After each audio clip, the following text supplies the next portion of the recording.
بسم الله الرحمن الرحيم. السلام عليكم ورحمة الله وبركاته. اليوم نسوي عيش بالزعفران والزرشك الإيراني مع كتف غنم محمر.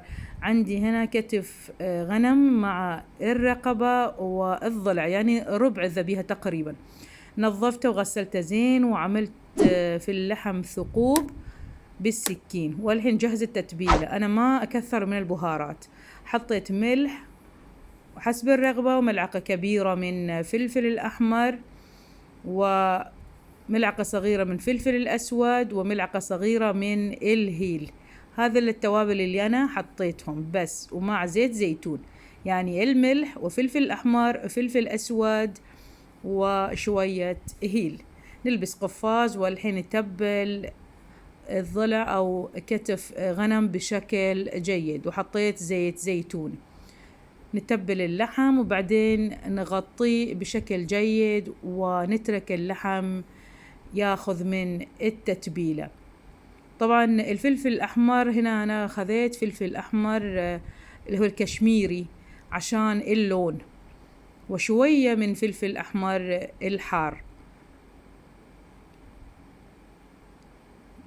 أوزع التتبيلة وبعدين أغطي وأخلي اللحم يتبل بشكل جيد تقريبا 3-4 ساعات، وإذا حطيناه يوم كامل طبعا بيكون أفضل.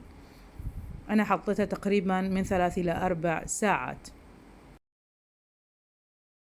كذا صار عندي جاهز. الحين أغطي وأخليهم. طريقة جدا سهلة والطعم لذيذ، ما نكثر من البهارات. طبعا البهارات ذوق شخصي، ممكن تحطون أي نوع من البهارات اللي انتو تحبون. بعدين جبت هنا صينية الفرن، وحطيت هنا بصل مقطع بشكل عشوائي قطعة كبيرة، وحطيت هنا قرون من فلفل الأخضر، وأيضا فلفل أحمر، فلفل رومي. أنا أخذت، كان موجود عندي أحمر فأخذت أحمر، ممكن تأخذون أي خضروات موجودة عندكم. قرون من فلفل أحمر والطماطم وفصوص الثوم وفلفل الأخضر. بعدين أجيب اللحم وأحطه في الصينية. يفضل الصينية تكون كبيرة، وباقي من فصوص الثوم والفلفل الأخضر. وهنا عندي بهارات الصحيحة، حطيت عودين صغار من قرفة وورقتين غار، شوية فلفل أسود وشوية من حبات الهيل.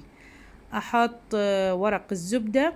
طبعا اللحم أنا خليته تقريبا 3-4 ساعات، وبعدين رجعنا بعد 3-4 ساعات. الحين حطيت ورقتين زبدة داخل أو فوق اللحم، وبعدين أغطي الصينية بالقصدير والألمنيوم بشكل محكم عشان البخار ما يطلع. غطيت الصينية تقريبا 3-4 لفات من ورق القصدير. الفرن عندي حامي على درجة حرارة 200، طبعا كان حامي مسبقا، ودخلت اللحم في الفرن. وهنا نجهز العيش أو الأرز. حطيت شوية من الزيت، ونزلت شوية من البصل، قطعتهم شرائح رفيعة.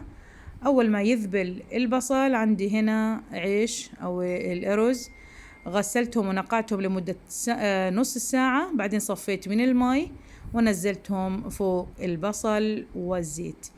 وبعدين الملح، حطيت الملح طبعا حسب الرغبة. أنا حطيت ملعقة كبيرة من الملح. أقلبهم شوية مع بعض، وبعدين بنزل الماء. أغطي القدر وأطبخ شوية على نار تكون بين المتوسطة وعالية. الغطا يكون مفتوح بتقريبا نص. عندي هنا زرشك،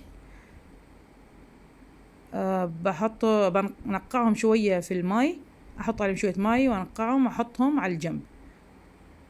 وهنا عندي شوية من الزعفران، كذا أحط شوية زعفران وشوية من زعفران بودرة أو ريحة الزعفران عشان اللون. وبحط عليهم شوية ماي عادي مع الحنفية. وطبعا ممكن تحطون ماي ورد إذا تحبون، ممكن تحطون، لكن أنا ما حطيت ماي ورد، أنا حطيت ماي العادي. نحركهم شوية مع بعض وأخليهم على الجنب. ونجي للعيش مثل ما تشوفون معظم الماء اختفى. الحين بنزل خليط الزعفران فوق العيش، أغطي القدر بفوطة، وبعدين أنزل الحرارة أو النار تكون واطية جدا، ونتركهم تقريبا 15 دقيقة. وهنا في المقلاة عندي هنا كمية كبيرة من البصل لازم تكون مقطعة شرائح رفيعة، وتكون الكمية تكون كبيرة شوية، يعني أنا أخذت بصلتين حجم كبار. وأحمر البصل. بعد ما يتحمر البصل، هذا الزرشك اللي صفيت منهم الماء، بعد ما صفيت من الماء أنزلهم فوق البصل. وأيضا بحط شوية صنوبر، ممكن تحطون اللوز إذا تحبون، لكن الصنوبر جميل فوق العيش. أقلبهم شوية مع بعض حتى يتحمر الزرشك والصنوبر، وبعدين أرفعهم من فوق النار. اللحم خذت مني تقريبا ساعتين في الفرن، وهذا يعتمد على نوع الفرن. درجة حرارة خليتها تقريبا 200.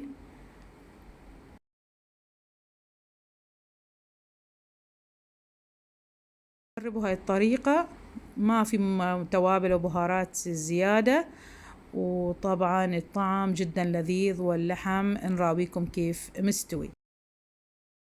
وكذا خلصنا من البصل والزراشك، ونجي للصينية. طلعنا الصينية من الفرن، نشيل الورق القصدير وورق الزبدة، ونرجع الصينية للفرن مرة ثانية على الشواية حتى ياخذ اللون، اللحم ياخذ اللون الأحمر الجميل، أو يتحمر اللحم. شوفوا كيف اللحم مستوي مرة تمام مستوي، بس الحين دخل شوية الفرن عشان يتحمر.